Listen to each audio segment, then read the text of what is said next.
గుర్రంకొండ మండలంలో unified family survey ప్రారంభించిన GSWS మండల అధికారి కె శ్రీహరి, సచివాలయ సిబ్బంది మరియు పంచాయతీ కార్యదర్శి N Nisar Ahmed, B Sandhyarani, engineer assistant Satish, మహిళా కార్యదర్శి రాశి, వెల్ఫేర్ అసోసియేషన్ గీత సర్వేలో పాల్గొన్నారు.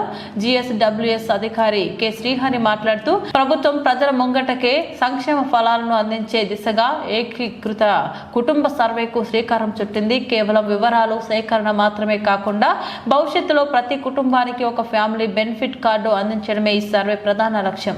ఈ సర్వే వల్ల సామాన్యులకు కలిగే ప్రయోజనాలు అనేకం. సచివాలయ సిబ్బంది ఇంటికి వచ్చినప్పుడు ప్రధానంగా ఈ 4 విభాగాల్లో సమాచారాన్ని సేకరిస్తారు.